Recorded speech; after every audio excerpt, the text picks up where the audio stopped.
कक्षा 11वीं के सभी विद्यार्थी ध्यान दें। 9 दिसंबर के दिन भौतिक शास्त्र का आपका जो पेपर होने वाला है, उसके लिए मैं आपको फिजिक्स के कुछ इम्पोर्टेंट प्रश्न इस वीडियो में दूँगी। आंसर सहित मैं आपको पूरे प्रश्नों को बताऊँगी।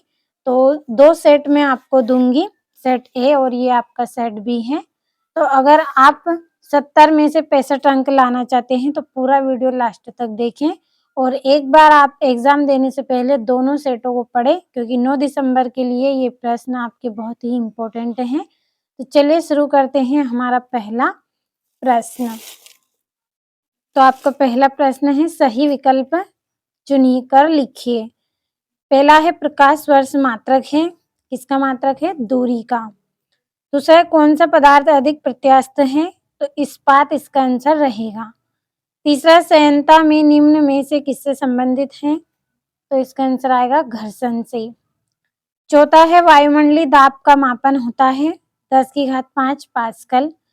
पांचवा रेखीय संवेग के आघूर्ण को कहते हैं कोणीय संवेग कहते हैं। छठा है प्रकाश ये यहाँ पे गलत है और दूसरा प्रश्न है आपका रिक्त स्थान की पूर्ति कीजिए। तो इसका पहले का आंसर आपका सेकंड रहेगा। दूसरा है शक्ति एक जड्डेश राशि है, तो शक्ति क्या है? एक अदिश राशि है। चलिए बढ़ते हैं तीसरे रिक्त स्थान की ओर। तो ये तीसरा रिक्त स्थान है एसआई पद्धति में कार्य का निरपेक्ष मात्रक जड्डेश है, तो क्या है? जूल। चौथा है कोणीय वेग का सूत्र जड्डेश है, तो डब्ल्यू बराबर डी थीटा बटा डी टी। पांचवा है ताप बढ़ाने पर प्रत्यास्थता गुणांक का मान जड्डेश होता है, तो कैसा होता है? कम होता है। छठा है द्रव चलित लिफ्ट जड्डेश के सिद्धांत पर आधारित है, तो किसके सिद्धांत पर? पास्कल के सिद्धांत पर आधारित है। तीसरा प्रश्न है सही जोड़ी मिलाइए। पहली है अभिकेंद्र त्वरण, तो इसकी जोड़ी रहेगी आपकी v² बटा r। दूसरी जोड़ी है गैस का दाब, तो mNc-2 बटा में 3v। तीसरा है संवेग, तो इसकी जोड़ी रहेगी कर्ण में 2m के। चौथा है ऊर्जा, तो ऊर्जा का आंसर रहेगा जूल। पांचवी है पलायन वेग, तो इसका रहेगा आपका कर्णी में 2gr। छठा है कक्षीय वेग, तो इसकी जोड़ी रहेगी कर्णी में gr। तो ये जोड़ियां हो गई आपकी। अगला जो प्रश्न है उसमें आपको एक वाक्य में उत्तर करना है, तो भर दिया है पहले ही, केवल समझना है प्रश्नों को। तो पहला है वेग समय ग्राफ में समय अक्ष से घिरा क्षेत्रफल किस राशि को व्यक्त करता है? तो वस्तु का विस्थापन व्यक्त करता है। दूसरा है सर्पी घर्षण तथा लोटनिक घर्षण में कौन सा घर्षण कम होता है? तो लोटनिक घर्षण कम इसमें होता है। तीसरा है रॉकेट नोदन की कार्यविधि किस सिद्धांत पर आधारित है? न्यूटन के गति के तीसरे नियम पर आधारित है। चौथा है घूर्णी गति का द्वितीय समीकरण लिखिए, तो इसका आंसर आप भरें और 1 कैलोरी का मान जूल में लिखना है आपको। और पांचवा प्रश्न है सत्य असत्य का चयन करना है। पहला है एक अश्व शक्ति 74.6 वाट के बराबर होती है, तो ये आपका सत्य है।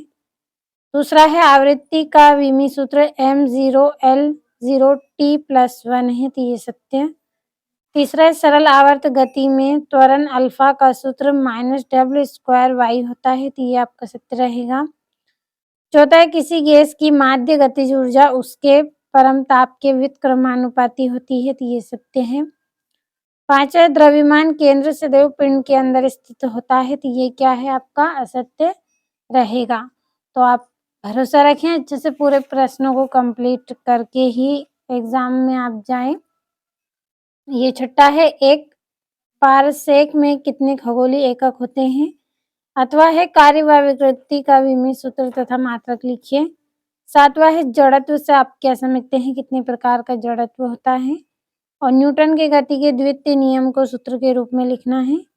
नौवां है किसी स्प्रिंग को खींचने पर या दबाने पर संचित स्थितिज ऊर्जा के लिए सूत्र स्थापित कीजिए। 10वें में हुक का नियम क्या है? तो स्क्रीनशॉट ले जल्दी से।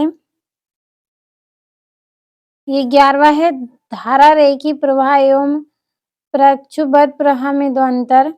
12वां है उत्क्रमणीय एवं उत्क्रमणीय प्रक्रम में 2 अंतर स्पष्ट करना है। और 13वां है प्रगामी एवं अप्रगामी तरंगों में अंतर स्पष्ट करना है।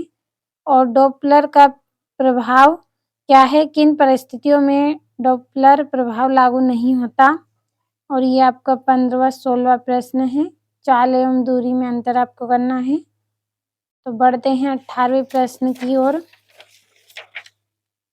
तो ये 18वां है, आदर्श गैस समीकरण लिखिए और केपलर के ग्रह संबंधी नियमों को समझाइए। तो मैंने अर्धवार्षिक परीक्षा के लिए आपको यहाँ पे जितने भी इम्पोर्टेंट प्रश्न बताए हैं सभी का आपने स्क्रीनशॉट लिया होगा। तो अच्छे से आप कंप्लीट करें और एग्जाम में आप अच्छे से अच्छे अंक प्राप्त करें। तो आज हमने सेट ए पढ़ा है, अगले वीडियो में सेट बी पढ़ेंगे। जब तक इनको कंप्लीट अच्छे से करें।